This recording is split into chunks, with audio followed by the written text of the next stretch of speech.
formal and informal organization.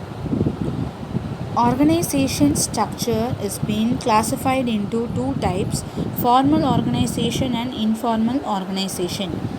So, formal organization is a normal organization structure which is being designed by the top management to complete a task in a proper manner, where the proper instructions will be given by the persons to the workers. Informal organization is just an interaction among a group of people at the time of work to give a rise for a social relationship among the employees, where their formal type of conversation will not be there. Now let us discuss in detail about the formal organization. So it refers to the organization structure which is being designed by the management to accomplish a particular task. So this is something, a instruction which is being given by the topmost management to the workers in the lower level, where the task will be assigned in a proper manner. In this kind of organization, this gives a clear notice to the workers that to whom they are supposed to report the work and to whom they are supposed to clarify their doubts and other clarifications in the organization. So the structure in a formal organization can be either in functional structure or divisional structure. So this can be better understood by the features which is being given in your textbook. So the first feature is it specifies a relationship among various job positions. So the relationship among the job positions. So what do you mean by job position? Top management people, that is the managing director, manager, assistant manager, supervisors. So likewise the work nature where the persons are being allocated. So it creates a relationship between the different position people. Like the formal organization, it creates a relationship among the managing director and the manager. So the managing director insists the work to the managers and the manager is supposed to complete the task. At the same time, what is the queries and thoughts about the workers are being informed to the managers first, and it is his duty to convey the message to the managing director.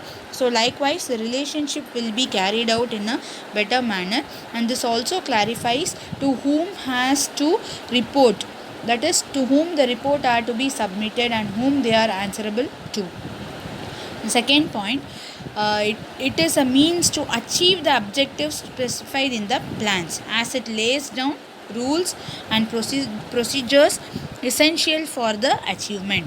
So this gives a clear idea about how to work upon achieving the objectives in the organization. So depending upon the rules and regulation and the procedure which has been laid down by the organization, the work will be carried forward to achieve the aims and the objectives. Point number 3, efforts of various departments are coordinated. So it is a formal method of working. So different departments will be there, and each and every department works on completing their own task and their own schedules. So this formal organization acts as a way for coordinating the departments among themselves, interlinking and integrating the formal type of organization. Fourth point, it is deliberately designed by the top management to facilitate the smooth functioning of the organization. So this has been done by the top management people. As I said you, it starts from the top management to the lower most management, and the ideas, views and the queries about the workers are being set by the lowermost management to the topmost management. Point number 5, it places more emphasis on work to be performed than interpersonal relationship among the employees. So though the manager or the worker or supervisor or the workers are very close in the relationship in a friendly manner, but it places more importance on what is the work to be performed than the interpersonal relationship. So there are many organizations where they recommend job for their own friends in the organization. So though the friendly relationship has been there, but everything is to be set apart in the organization.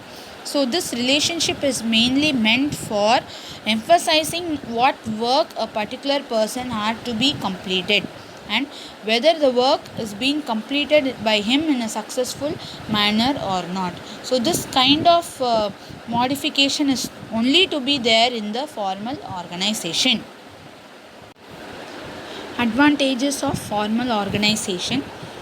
In this formal organization, we can easily interpret the mutual relationship among the workers. So it is very easy to fix the responsibility to any individual person.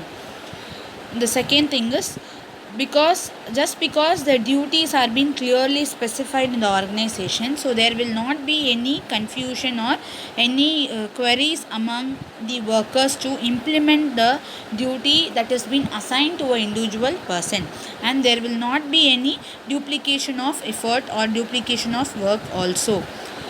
Unity of command will be there, which can be maintained in the easiest manner, and the chain of command can be followed. So the command will be given in a uniform manner to all the levels of workers, and this gives a clear idea of the work that is to be carried out in the organization. The next thing is, it leads to effective accomplishment of goals by providing a framework. So here the duties, the task which is to be assigned to each and every individual person will be clearly specified, and this gives a way for accomplishing the goals and tasks in the organization. So it ensures that each and every employee has to play their role in a very positive and effective manner. And the last point here is, though the employees are being given the responsibility, and through formal organization, the workers work nature can be very easily predicted, and because of this the stability in the organization can be maintained. And if the workers are being not in a proper manner, it is very easy to find them and to give guidance to that particular workers. Limitations of formal organization. Because of formal organization, everything should be done in a formal manner, and there can be procedural delays also. Because of unity of command and chain of command, all the decisions are supposed to come from the top management to the lower management. So where in between there are many persons, many in charge persons, and any information or any decision has to come from each and every level of in charges, and this takes a long time for any decision making. Second point, adequate recognition cannot be given to the creative talent, because there is laid down policies and principles in the formal organization, and there cannot be any deviations apart from the policies that has been fixed in the organization. So adequate recognition cannot be given for any individual person's creative talent at all. The third point here is, it is very difficult to understand the relationship among the workers in the organization. So the human relationship in the enterprise should be understood in a proper manner to make the work of the organization structure in a proper manner. But human relationship cannot be maintained in a proper manner at all.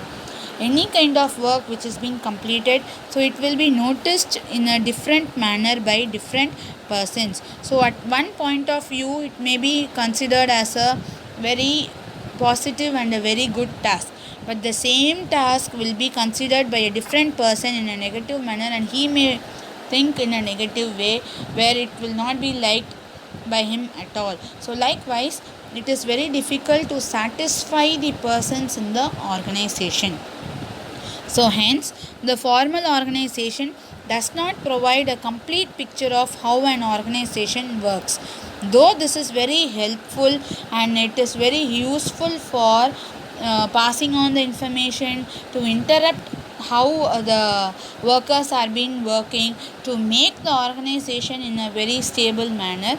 It also has some disadvantages also, where the disadvantages are to be noticed then and there, and it should be rectified in a proper manner.